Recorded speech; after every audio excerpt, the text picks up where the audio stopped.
Hello and welcome to this Policy Exchange webinar on the Comprehensive and Progressive Agreement for Trans-Pacific Partnership. I think I've got that all right. CPTPP, the pithily named trade agreement between 11 Pacific countries and the UK's ambitions to join it. The CPTPP started out as a set of discussions, I think, going right between Singapore and New Zealand, and gradually expanded to its peak when President Obama conceived of it as a way to contain and encourage better trade behavior from China. Unfortunately, TPP, as it was then known, became a casualty of American electoral politics, and it was almost Trump's first act to withdraw the US from it. But the other countries carried on regardless. It was renamed CPTPP, and it now comprises 11 nations with a combined GDP of $13.5 trillion. If the UK successfully accedes to it, it would boost that by about 20%. So here with me to discuss that topic, we have a stellar panel of people who have been involved in trade and politics in member countries plus the UK for a very long time. And we are going to start, each of the panelists is going to give about a 5-minute introductory remarks, and then we're going to go to questions from you, the audience, and perhaps I'll sneak in a few questions as well if I can. I should say also that we are spanning about 14 time zones at the moment, so good morning, good afternoon, and good night to everyone watching. So without further ado, to kick us off is Tony Abbott, who was the 28th Prime Minister of Australia. Tony. Well, thank you so much, Juliet, and thanks to my fellow panellists. It's a pleasure and a privilege and an honour to join you. Could I just say to Britain and to the British participants, congratulations on the Brexit decision. I don't see Britain as leaving the European Union so much as rejoining the wider world. And obviously, this discussion would be impossible were Britain still within the EU. I want to make just a few very simple points. First, more trade generally means more prosperity, and almost axiomatically, more trade is a good thing. Second, more trade between countries with comparable standards of living and respect for the rule of law generally means much more prosperity. That's an even better thing. And I probably should point out that under the free trade deals that my government concluded between Australia and Japan and Australia and China, Australia's exports to both those very large markets increased just in the last few years by in the order of 40%. Next point I want to make is that a free trade agreement between Australia and the United Kingdom would be a very fine thing, and it certainly should be one of the easiest free trade deals ever to conclude. Currently, the United Kingdom is Australia's 5th biggest two-way trading partner, but given that the United Kingdom used to be by far our biggest trade partner, it's all upside as far as trade between Britain and Australia is concerned. The United Kingdom joining the Trans-Pacific Partnership would be very good for the wider world because with the United Kingdom in the Trans-Pacific Partnership, it would comprise 5 G20 economies: Japan, Canada, Australia, and Mexico, with the United Kingdom, on most measures the world's 5th biggest economy, and it would make the Trans-Pacific Partnership by a margin, not a wide one, but a margin, the biggest free trade grouping, just edging out the EU. Because the United Kingdom and Australia are complementary economies with comparable standards of living and with very similar standards of behaviour and expectation, a free trade deal between Australia and Britain should be very, very easy to negotiate. And Liz Truss, I hope that's been your experience so far, that the negotiations are proceeding very smoothly.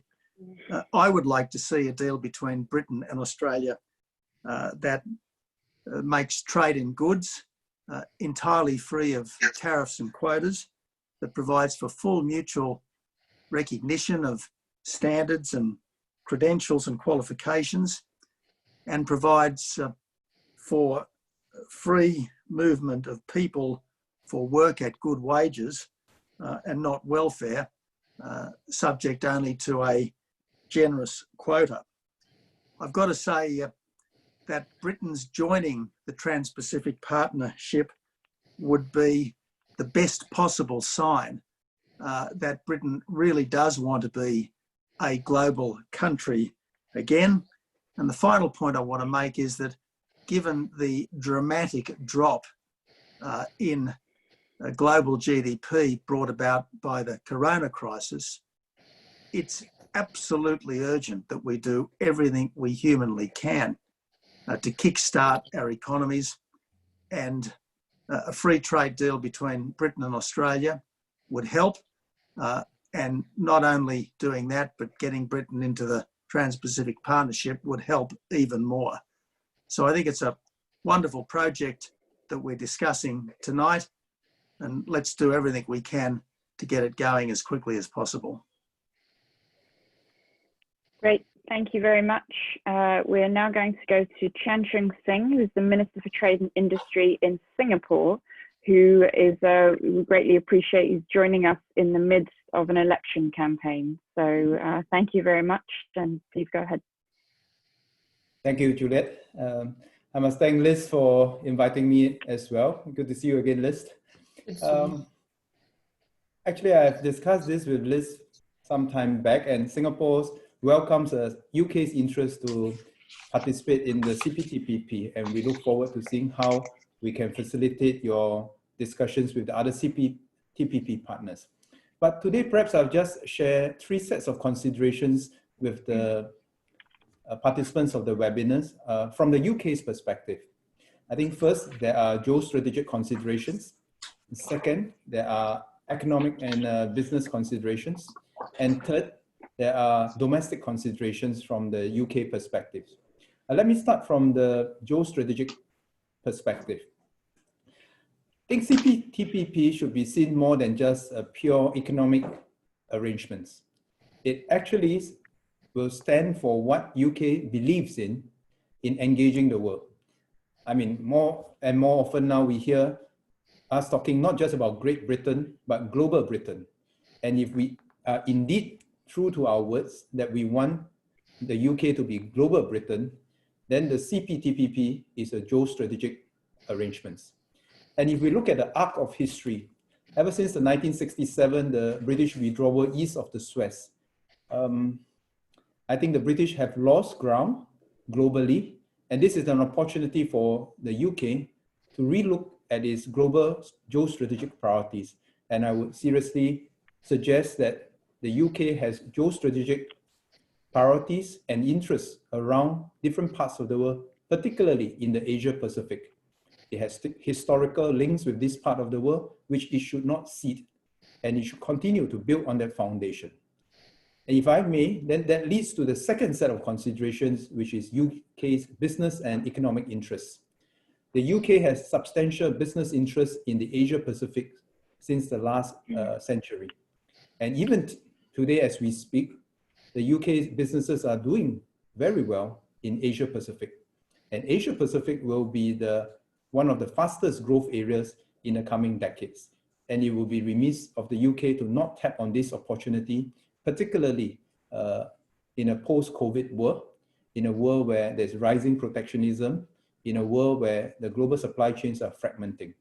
So if you look at it, whether is it from a business opportunities perspective or enhancing the supply chain resilience of the UK, it makes absolute sense for the UK to diversify its trade links with different parts of the world, particularly the Asia Pacific part of the world. Now, having dealt with the geostrategic considerations and the business and economic considerations, I think we must be frank with ourselves that there's a third consideration, which is the domestic adjustments necessary. I've always said this, that with any trade agreements, it will require the government to help its domestic businesses and workers adapt. If businesses and workers are unable to adapt, there will be a local pushback against trade agreements, globalization, and further integration with the global economy. And this local pushback must be dealt with decisively, otherwise we risk global consequences. And we have seen this in many countries. Many countries, many economies are unable to get onto the free trade agreements because they are unable to deal with the domestic issues. And this is something that we must not ignore. But having said that, from Singapore's experience, the more you get into this, the easier it will be. It's always difficult for the first one or two because you need to make quite a number of adjustments to the domestic situation. But the more you do, I think the easier it is. For Singapore, we have more than 90% of our exports covered by free trade agreements. And today, for us to sign another free trade agreement with another country is actually much easier. And my last point is that I would also suggest that we be realistic in the pace which we deal with this.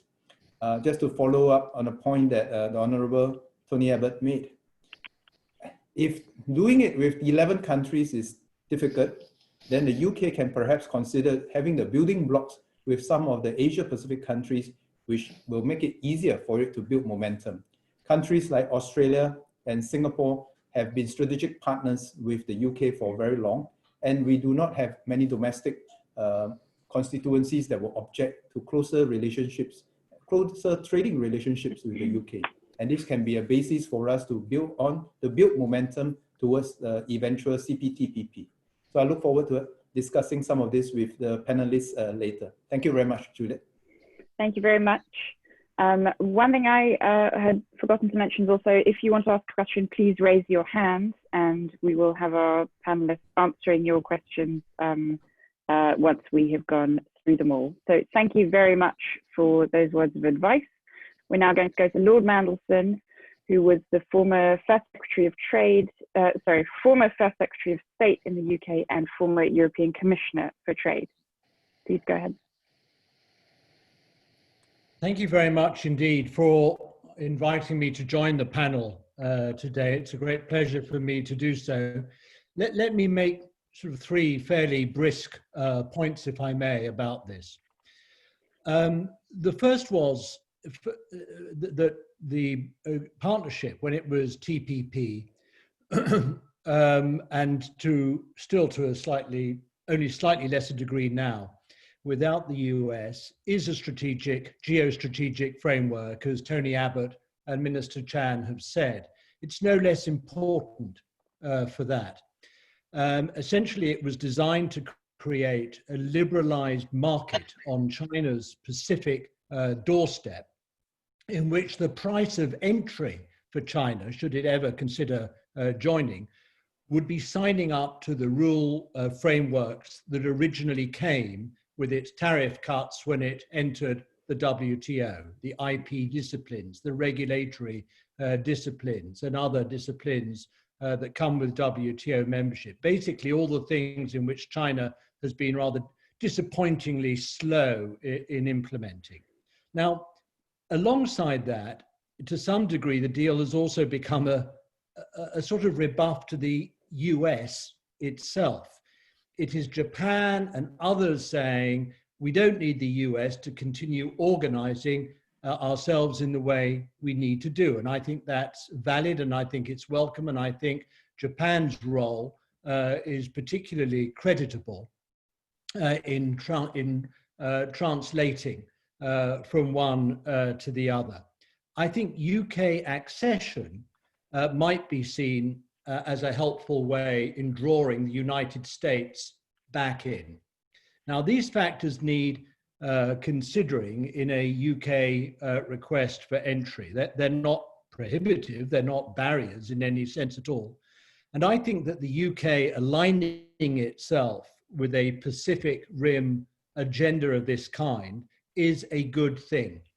There are liberalization gains to be made.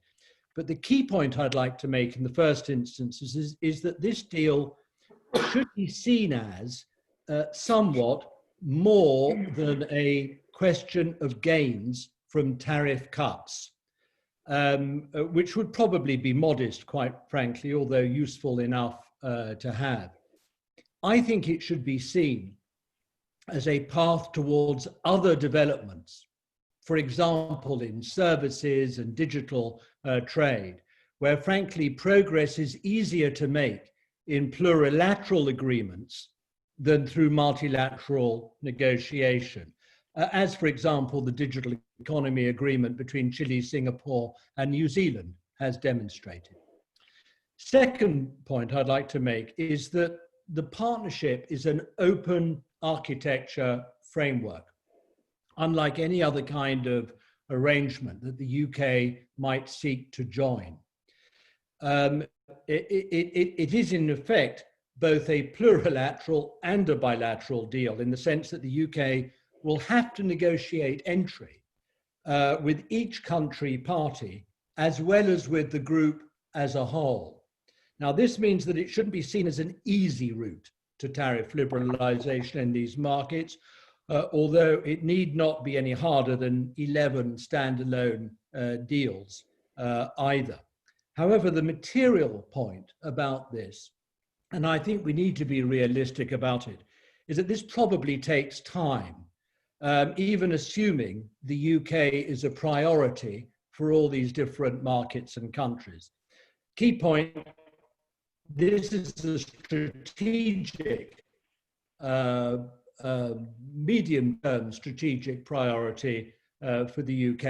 It is not a quick win for the UK. Third, as I've alluded to, it is possible that the US seeks to rejoin the partnership in the future.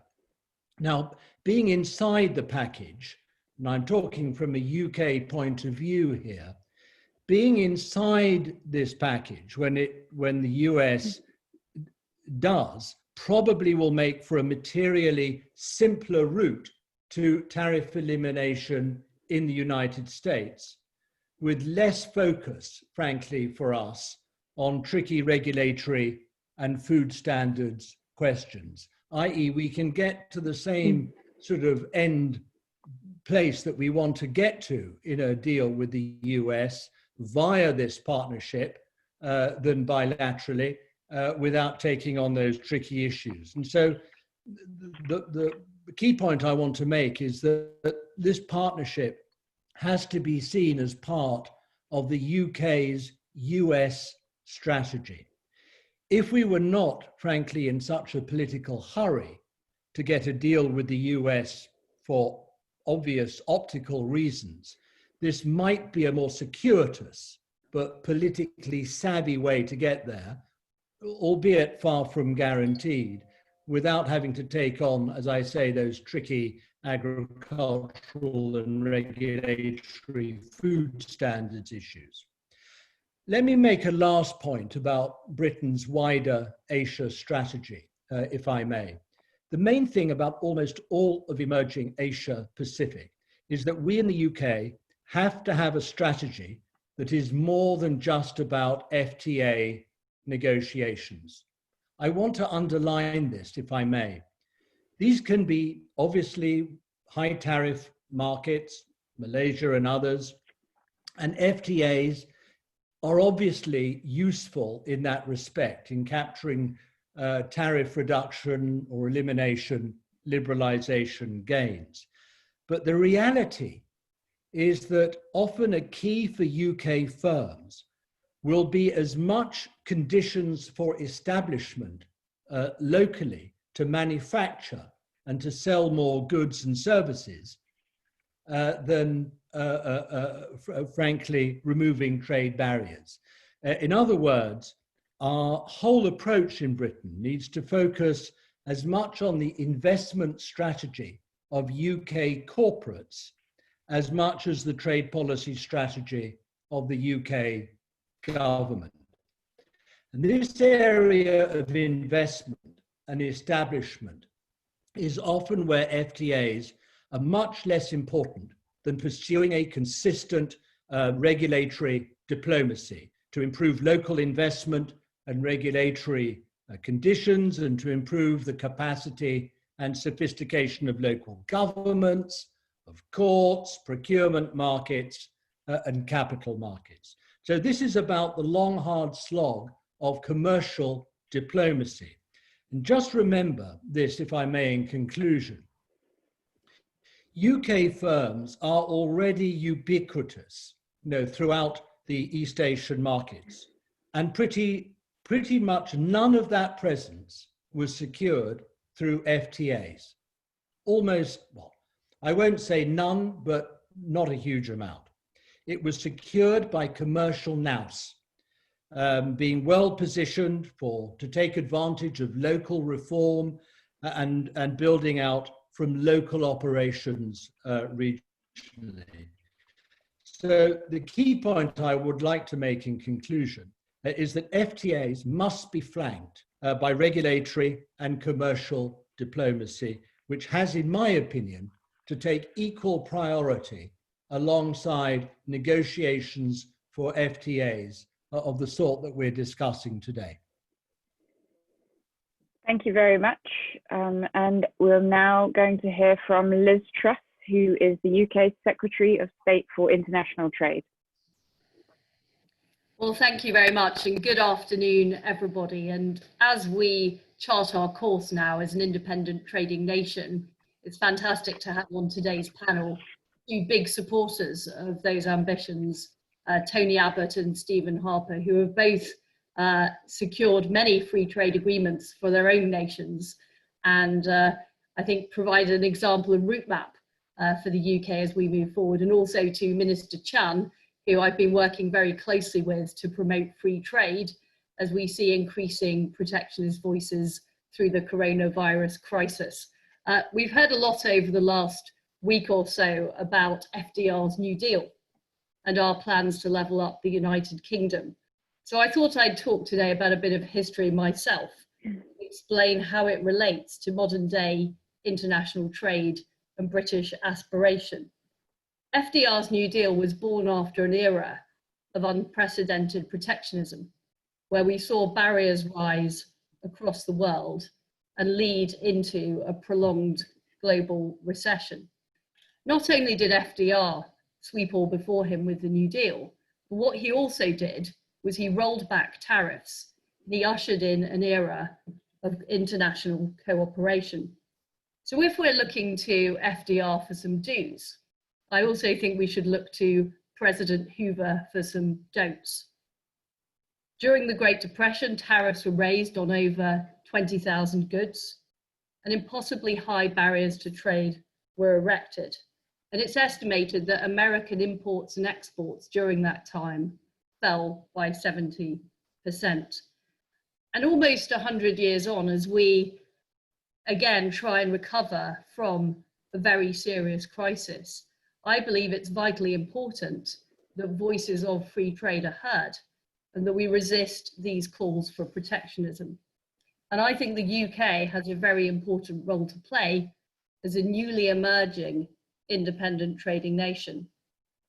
So my ambition, and the government's ambition, is for Britain to be a fierce campaigner for free trade, an optimistic, forward-facing country that looks beyond its own shores. And we have a new opportunity to do that, having left the European Union. And if you look at the patterns of our trade, since 2001, the value of the UK's trade with the rest of the world has grown 60 percentage points more than the value of our trade with the EU. But what we want to do is go further and faster. So right now, we're currently negotiating free trade agreements with the United States, with Japan, with Australia and New Zealand. And we've got a team of negotiators working round the clock to make this happen. But I see this as part of a broader strategy of the UK becoming a central hub in a network of free trade agreements. A networked Britain, if you like, rather than a fortress Britain. And I think we're in a very strong position to lead that fight against protectionism with our allies and to lead by example through this new network of free trade agreements. It's a very important principle for us that we're working with like-minded nations, countries who have high standards and who importantly play by the rules. And what we will do is we'll be able to challenge those who don't play by the rules, and we'll be able to force those nations to up their game. And there are, of course, as there always are, some protectionist voices, but what I would say to them is that we have been through an era where British business has been cut out of opportunities. You know, we haven't had the trading opportunities we could have had, particularly with those fast-growing parts of the world. And these free trade agreements are a vital part of reducing those barriers, but also protecting us against protectionism by making sure we keep tariffs and barriers low. But of all the opportunities I see, I think CPTPP is one of the greatest. It covers 13% of the global economy. If you add the UK, that would be 16%. And together with USMCA, that means that almost 40% of the global economy would be covered by high standards, rules-based, modern trade agreements. Membership of CPTPP would hitch the UK to the fast-growing Pacific region, and it also helps us strengthen our ties with some of our key international allies like Canada, Singapore, and Australia, who are all represented on today's call. This, to me, is about strengthening the group of countries that believe in free trade, but also believe in the rules-based global system. Now, of course, as people have mentioned on this call, it's important that we make sure we gain and keep the support of the British public for those trade deals we're looking to strike. They must benefit British families, jobs and businesses. We won't compromise on our high food standards, and they must share wealth across our country as part of our levelling up agenda. I also think it's important to recognise that these benefits that we could gain by joining CPTPP, we wouldn't have been able to access as a member of the European Union. And we'll be able to accede to this agreement in ways that doesn't damage our national sovereignty. There is no ECJ or harmonisation of domestic regulation, and there's no ceding of our sovereign powers. What it allows us to do is be part of a modern rules-based free trade area. And it enables us to sign up to advanced digital provisions, in effect, become part of a digital free trade area. And I think that's incredibly important for the UK. You know, we are third in the world in terms of our number of billion-dollar tech companies after the US and China. It is a real comparative advantage for us. And the fact is that services and digital trade, you know, we haven't seen the progress we should have done at the World Trade Organization. The rule book was invented in 1995 before this trade has fully developed, and it hasn't yet moved forward sufficiently. I believe by becoming part of CPTPP and by signing up to these advanced agreements in areas like services and digital, we will help push the World Trade Organization to adopt new rules and to modernize its rulebook, particularly in these types of areas. And of course, we want to see a reformed WTO. We want to see, there's obviously the appointment to the new Director General coming up. We want to see leadership which promotes those ideas. But at the same time, we also need to pursue the plurilateral approach to put pressure on that organization to reform. And CPTPP is very much part of that plan. Over the coming months, we are working with CPTPP countries to secure our accession. As I've mentioned, we're already pursuing bilateral agreements with Singapore, Australia, New Zealand, Japan, and we're in discussions with a number of other CPTPP members. To my mind, the potential gains are enormous, and that is both economically and strategically. I believe that membership will deliver for our businesses, it will deliver for our people, and it will help turn Britain into a bulwark against protectionism and a country that fights for rules-based free trade, and also helps advance it globally. Thank you. Thank you very much, Liz Truss. And now we're going to hear from our last panelist, but not least, Stephen Harper, who was the 22nd Prime Minister of Canada, and he's now the chairman of the International Democrat Union, which is a grouping of conservatives across the world. Go ahead. Thank you, Juliet. Thanks to the Policy Exchange for hosting this and inviting me to be part of such a distinguished panel. My government, the government I led, concluded the original TPP negotiations in 2015. At the time, that and a number of our trade agreements were opposed by our eventual successors who ultimately did join the pact. We can quote Oscar Wilde and say that imitation is the sincerest form of flattery, but the most important thing here is that it shows that politically, free trade can be a winner. As I say, a number of these agreements were opposed, but in every single case, our successors adopted and implemented them. The original negotiations, as has been mentioned, were driven really by the United States after it joined. And the United States objective was not simply a free trade deal. It was to build a robust, rules-based regime in the Asia Pacific as an alternative to a, for lack of a better term, a neo-mercantilist, Chinese-centric managed trade system. We in Canada supported that objective, but our own aims were more modest. We wanted a trade deal with Japan, and we felt that this would be a more fruitful way of getting it than the bilateral relations, the bilateral negotiations that we had underway. But that was really the big prize for us. Also, on a defensive tact, we were worried that if we were not part of this, that NAFTA could become part of a US hub and spokes arrangement. So those were our objectives. I have to say, I did not think that the TPP, now CPTPP, would survive without the Americans. But really it was Japanese determination and leadership with pretty important support from the Australians that really made that happen. The deal has only been in effect now for 18 months, but it is already an important membership, an important regional membership for Canada. We're seeing trade growth, and that's with, by the way, 3 of the 11 participants still not having actually ratified the pact. However, I think it's important to say a couple of things about the deal, just so people are aware of the specifics. This arrangement, as important as it is simply not the powerful geopolitical instrument it would have been with US membership.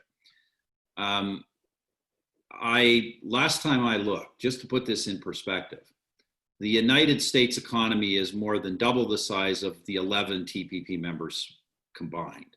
So it is considerably smaller without the United States. Also, many of the provisions of the original TPP were suspended with US non-membership because they were important American objectives, and that's particularly in the intellectual property area, where it's much less comprehensive. In typical political fashion, this was renamed the Comprehensive TPP just as it became less comprehensive. But nevertheless, an important deal. Now, I can't speak for, obviously, any of the current governments, but my impression is that there would be a lot of interest in seeing the British join this particular deal, which, I say, is an important part of a new rules-based global trade order, one that respects national sovereignty and is also outside of Chinese influence. The question, though, there are some important questions that I think Britain will have to ask itself as to where this really fits in its trade strategy. The government I led negotiated almost all of Canada's existing trade agreements. And our experience was that these things take a lot of time, and you have to determine your priorities. There's only so much bandwidth, and deals can have cross effects. There are most favored nation status provisions in many agreements. So in many cases, signing one agreement can make it very difficult to sign other agreements. So the UK is going to have limited negotiating resources, and it needs to move quickly. The UK is going to have to identify what are its offensive interests and what are its defensive red flags in a TPP pact. I don't know what those are. I would think that with Australia and New Zealand, there could be some in the agricultural area. The other thing I think the UK is going to have to look at carefully is the reality that joining a multilateral or plurilateral trade agreement is not, frankly, going to be a matter of a lot of negotiation. The others are going to have a largely take it or leave it approach. Otherwise, the negotiations will be extraordinarily slow. So I think that's a big decision for the UK. This can be done in a sense more quickly, but there's probably less room for trade-offs. Bilaterals can be tailored, but they take time, and they are rarely easy either. Maybe just a word, I was asked to say a word about UK-Canada. I would just say that I think in terms of trade relations between our two countries, a simple replication of CETA, the CETA terms, would be the easiest and most obvious way for Canada and the United Kingdom to secure a free trade agreement together. In other words, just do a simple rollover. I know that there are some who would like to see broader ambitions, but I guarantee you the farther you get from a simple rollover, the longer the process will take. And as I say, I don't think Britain really has a lot of time here. I do think Britain has to begin expanding its trade network pretty shortly after it enters the European Union. In any case, those are my, it exits the European Union. In any case, those are my thoughts, Juliet, and once again, pleased to be on this. Great. Thank you very much to everyone. I think we'll go straight to audience questions, although I would like to ask one, but maybe I'll jump in later if there's time. I want to maximize the time for people watching to ask. And I think our first question is going to be from Lord Trenchard. Could you please wait for yourself to be unmuted and then restate your name and your organization before you ask your question? Thank you. Thank you very much. This is Hugh Trenchard, House of Lords, and delighted to be invited to ask a question. As the Secretary of State has said, the CPTPP comprises 11 countries, of which 6 are Commonwealth countries, sharing a commitment to rules-based free trade based on a mutual recognition of equivalence of outcomes in regulatory systems. And as Lord Mandelson rightly said, that to apply to CPTPP, even the act of having applied, even if it takes longer to accede, means that bilateral negotiations will be easier with the US, but I would suggest possibly, and ask the panel's opinions, also with Japan, particularly in the agricultural area. And Mr. Chan said, this isn't just about trade and investment, but there's also a security and strategic element. That's so important because people are asking what we're going to do to change our dependence, our too great reliance on China. And the more we do with others, including the CPTPP members, the less we will depend on developing more business with China. And for this reason, I would suggest and like to ask the panel's opinion, should it not be a near-term priority for the UK at least to apply to accede to CPTPP rather than the medium-term priority which Lord Mandelson suggested? Thank you. Thank you. Is anyone dying to answer that first, either perhaps Lord Mandelson or Liz Truss? Oh, sorry, I think you need to be unmuted. I didn't say it would be a medium-term priority. I said realistically, we are only going to be able to achieve this in the medium term. Slight difference here. I mean, as far as I know, the UK government has yet to publish even its scoping assessment for accession. I don't think the UK government has set out its negotiating objectives. So the process is yet to start. And as Stephen Harper said in his very realistic, almost sobering contribution, these things take time. And we will find that the existing members of the partnership will make some fairly tough demands of us, notably, but not only in relation to agriculture. Some may, adopt a take it or leave it attitude. So I just think, given that the process involves both bilateral building block sort of steps and then a final collective agreement and sign off, it is going to take time, and we have to be realistic about that. As far as China is concerned, I agree that what not only the United States and Europe need to do, but with partners and like-minded countries elsewhere, notably in Asia and Pacific, is work out a strategy which is, towards China, which can be collectively agreed, has some coherence, and is then consistently pursued, unlike, I would say, has been our experience in the last 4 years.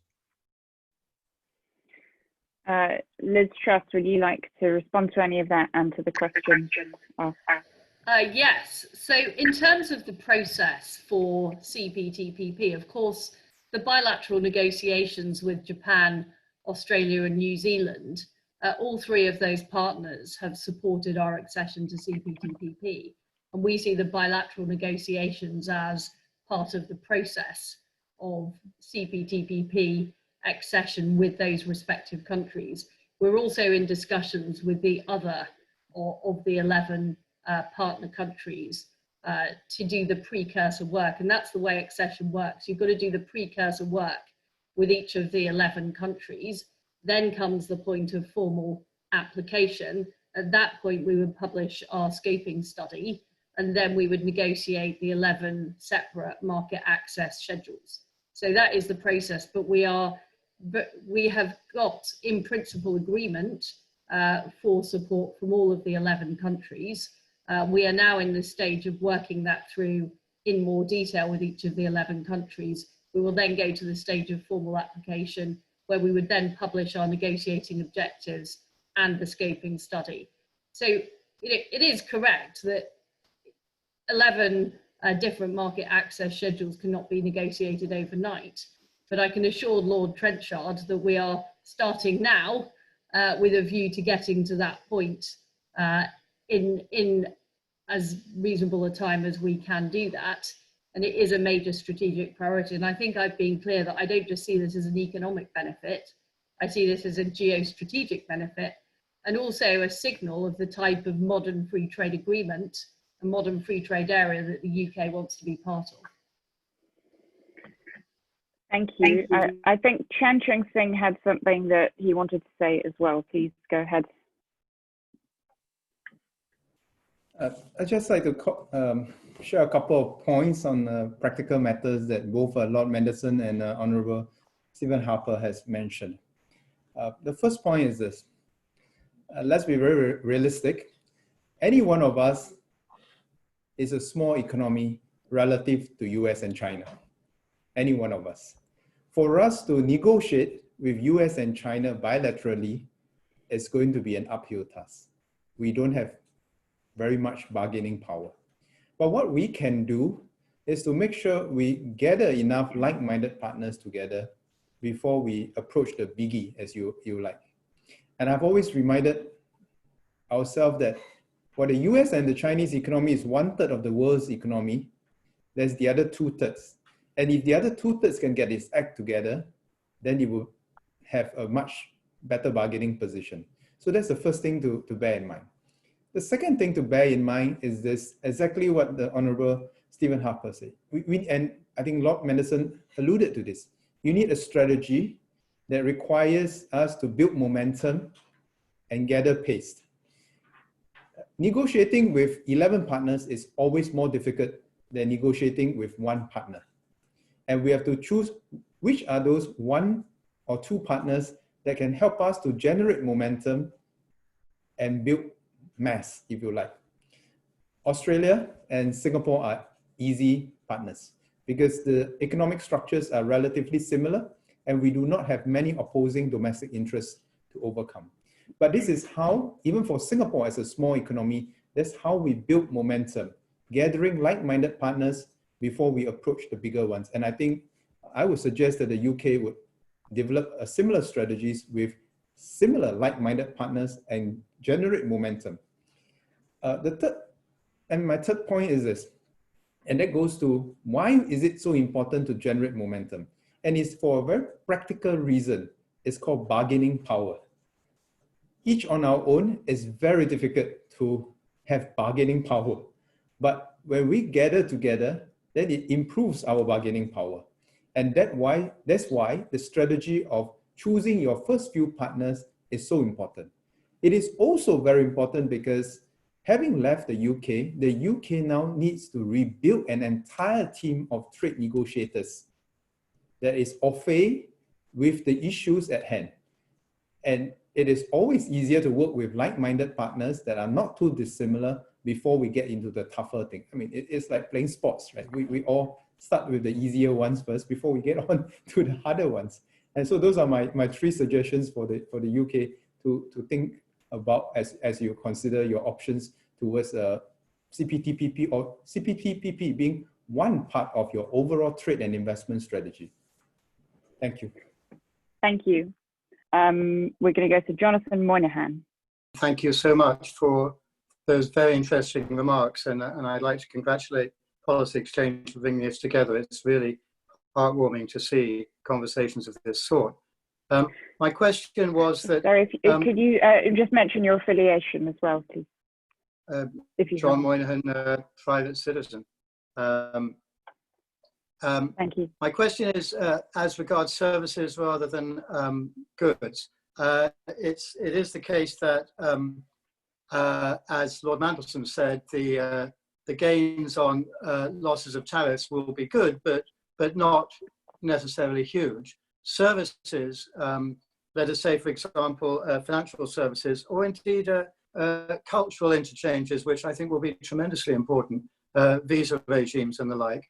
What opportunity is there, for example, for mutual equivalence or recognition of standards in financial services, whether bilaterally or on the larger deal?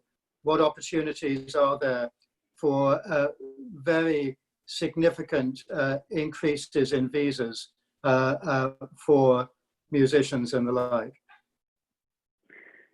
Perhaps Liz Truss could tackle that one first from a UK point of view. So, I mean, I agree. I think one of the many benefits of CPTPP is its very strong services and also digital chapters. In probably all of the negotiations, though, we'd want to go further bilaterally on some of those specific issues, particularly financial services, and we're looking at that with Japan at the moment. In terms of things like visa access and temporary entry, those tend to have to be negotiated separately, but it's certainly something we're looking at as part of a number of our free trade agreements. But for me, one of the biggest benefits of CPTPP is essentially this digital free trade area, and we have a very strong footprint already in terms of services exports. We're the #2 services exporter in the world after the US, and gaining access to this major services market, I think, is a real boon. One of the issues we have at the moment is that the economic valuation of FTAs is not particularly great around services. In fact, we just launched a project to look at how do we get a better evaluation of the potential benefits. Does anyone else want to weigh in on services and CPTPP? No. Okay, well, I'm going to take the opportunity to ask a question, which is broadly to anyone who wants to answer it, which is how you think the UK's accession would reshape CPTPP, given the UK's economy and its priorities, both economically, but also strategically and geopolitically. and whether, I mean, Stephen Harper, I think he said that it will be a take it or leave it deal, but I mean, just before Canada actually signed the agreement, it managed to get some last minute concessions on motor exports, if I'm right. So perhaps the UK could, I mean, given its relative size of being a decent size compared to some of the other members, perhaps it could get some concessions there. Yeah, good question. Canada's concession should not be exaggerated. The most important concessions we got was when we were part of the original negotiations. Most of the changes made later were made around the reality that the United States was not at the table. But look, I would say that Britain joining would offer some significant advantages. This would go from being a purely regional pact to now being the beginning of an alternative global order. Britain is not just a large economy, but it's also not an Asia-Pacific economy. So there would be a qualitative change in the deal. And that would be very important for the organization. I also think there is some truth in the argument that this would lay a better groundwork for eventual American membership, although I think practically speaking, we're a long way from that. So look, I think the UK has some things to offer, but look, here's the trade-off. It's not that the United Kingdom could not get some tailor-made provisions or some individual concessions, but those things will add time to the process. Liz has already outlined the process. The process is not easy. None of these things are easy. The government I was part of, we signed trade agreements with 46 countries. The shortest time frame to conclude any of those was a little over 2 years. In the case of our deal with the European Union, we had 2 years of pre-study, 7 years of negotiation, and my successors had 3 years of implementation. So, I think the UK has a need to expand its network, leaving the European Union fairly quickly.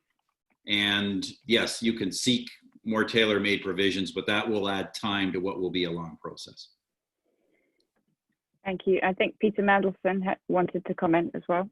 I just wanted to make 2 comments. First of all, I think it is very desirable that the partnership is expanded in scope to re-include, to re-embrace those aspects of it that were dropped after the US left. The exceptions that were made during that transition relate to the investment chapter and to intellectual property protections, patent and data protection and issues like that. I think that a modern 21st century trade agreement needs to bring those things back. And I would hope that Britain's role or influence eventually within the partnership will help that pursuit. Secondly, I think it is desirable to try and bring the United States back into this partnership, not only because it would strengthen it vis-a-vis China. I mean, it would grow its entire weight and meaning in the way that Stephen Harper has described. But it would also bring the United States back into a system of rules-based trade. It would bring the United States back into a collective effort to strengthen the rules-based trade system. But that has to be, in my view, not only a gain in itself plurilaterally for that sizable number of members of the partnership itself, but it has to be a platform for strengthening and reforming and modernizing the World Trade Organization itself. And I would see the United States, in a sense, coming back into that sort of coalition, that constellation of countries, as a very important step towards its reassuming, what I hope it will do, reassuming its global leadership role. in the multilateral system, and notably in the WTO. Obviously, that begs a number of questions about the WTO. Is it fit for purpose? Is it now so sort of degraded in its role and its effectiveness? Can it ever be sort of, rescued, pulled up and put back on its feet? Well, I strongly believe that it can be, and I think it's an absolutely essential organization for those of us who believe in the principles and the values that underpin free trade internationally. Obviously, to do that with the WTO requires effective leadership. It requires, as Liz Truss has said, a heavyweight political figure who can lead the WTO rather than simply a diplomat or a technician, a real believer in trade liberalization, because a lot of the people who make the WTO operate are not actually at heart trade liberalizers. And yet they maintain their positions there. And I think the leadership of the organization needs somebody who truly believes in trade liberalization and who is a dedicated reformer, who knows that the WTO rulebook has to be updated, modernized, and made fit for the 21st century. Now, if that sounds like a job application, then I make no apology for that. It is. I'd love to do the job, but of course that requires the nomination by my own government in the first place. But I think that this is a really important objective. You create plurilateral trade agreements and organizations as a stepping stone to recreating and reasserting the rules-based multilateral system itself. And that's the wider long-term view that I think we should bear in mind in this discussion. I better give Liz Truss a very quick chance to answer. Any chance of a nomination for Peter Mandelson here? The UK has yet to decide our position on the WTO DG. But what I would point out is that any successful candidate would essentially need the support of the US, China, and the EU. So as well as being a political heavy hitter and somebody who is a champion of the free trade agenda, it does need to command the support of all of those blocs. Well, that wasn't a no, so maybe you can keep your hopes up. And I think that Tony Abbott wanted to come in perhaps briefly, because I'd love to squeeze in one more question from the audience after that. So go ahead, Tony Abbott. Thanks. Well, Liz, if the successful candidate needs the support of China, the United States and Europe, that probably rules any of us out. So look, just a couple of very quick observations. Peter, of course, it would be wonderful if the US could be brought back into the TPP. But at the moment, the US seems to have not the slightest interest in joining, whereas Britain does have a great deal of interest in joining, and the major TPP countries have a great interest in getting Britain in. And I think we probably should try to focus on things which are currently realistic rather than on things that are currently unrealistic. But a couple more points. Look, Australia is a relatively small economy, about the 12th largest in the world, but we've actually got free trade deals with China and the United States. And on the point of momentum, we actually brought our negotiations to a successful conclusion with Korea, Japan, and with China within the space of a few months. And the way we were able to do that, I think, was by focusing on what was relatively achievable rather than on what would be ideal in a perfect world. And I think this is yet another situation where the best is the enemy of the good. And I would much, much rather get something that is good and an improvement than hold out for something which is ideal, but which is unrealisable. So I think we're going to go to, Liz Truss, did you want to say something very quickly? I do want to agree with Tony's point about the ability of countries to strike trade deals. And the US deal that Australia got is actually a very good one and a good precursor agreement that I know a lot of countries look at. And I do think Australia and New Zealand are both fantastic examples of trading nations who have been able to lead the world in terms of the ideas about free trade. And that's important, as well as the agreements themselves. It's making the case for liberal free trade rules and the rules-based system. If I may just chime in on 2 points on being realistic. The first point is that the longer you wait, the harder you will be. Because as more and more people join the CPTPP, it will be harder to get what you want. So that's the first point, in the spirit of realism. The second point, in the spirit of realism, is this. For high-end breakthrough agreements on the digital front or the financial services front, realistically, I think it's easier to do it with 1 or 2 partner countries than the whole CPTPP.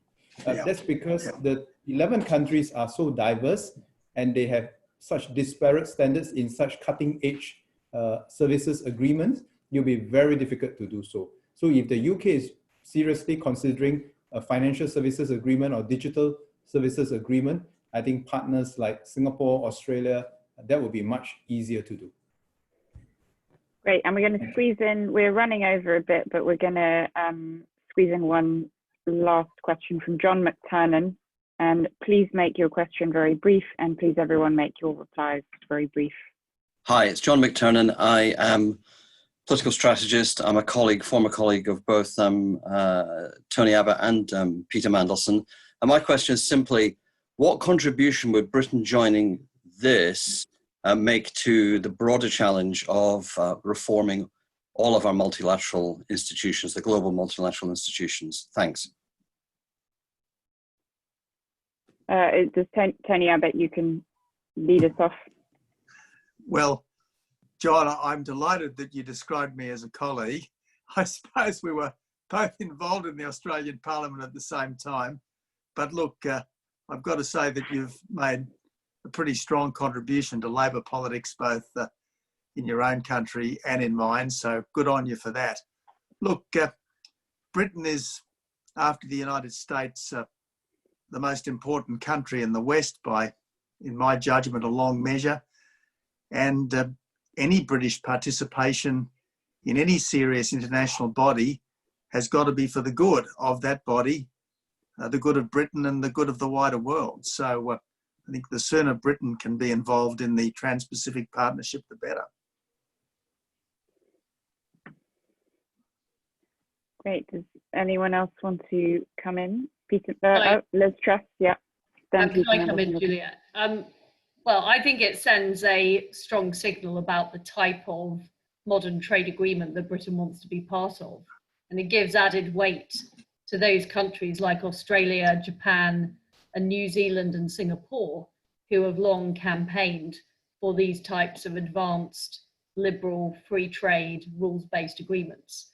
So I think it's about building the momentum towards changing the global trading system through a coalition of the willing.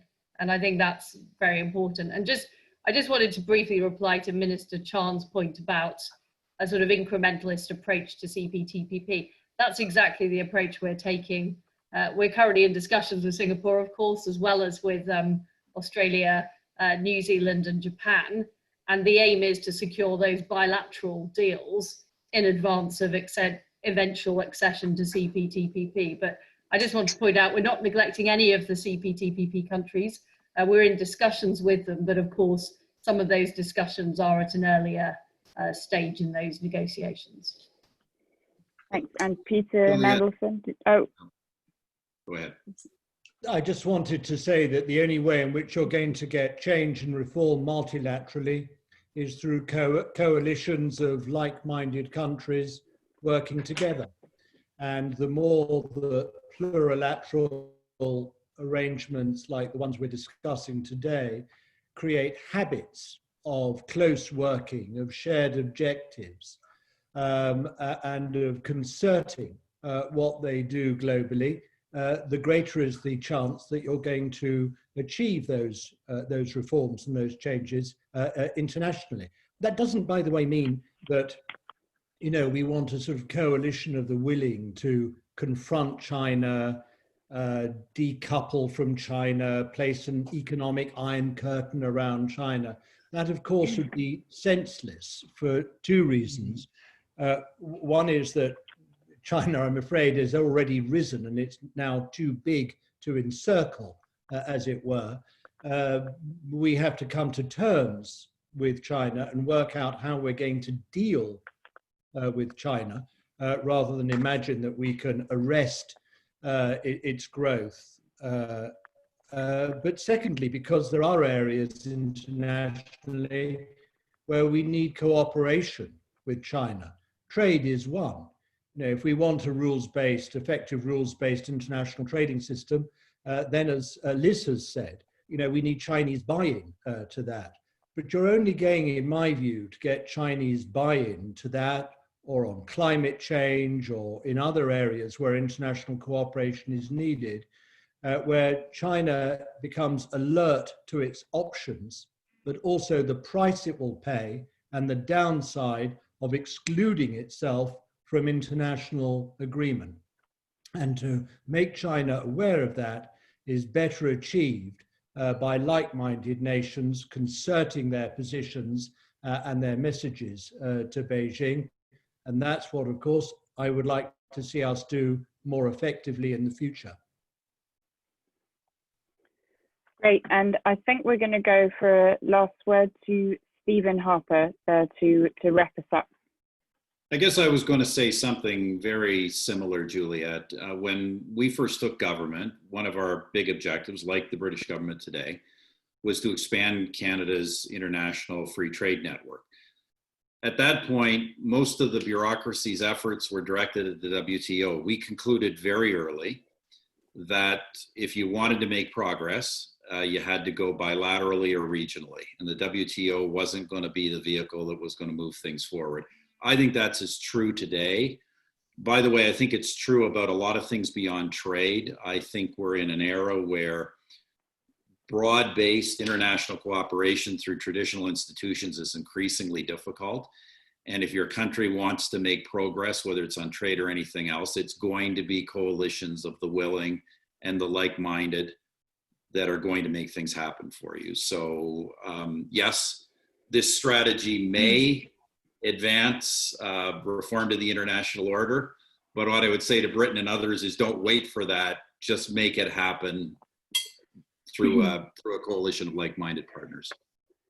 Great, and thank you to all our panelists and to everyone for watching. And at least I would like to make a bid that if the UK does join, that CPTPP can be renamed to something pithier. But thank you all for watching this Policy Exchange webinar. Good afternoon, good evening, or good night. Thank you. Thank you.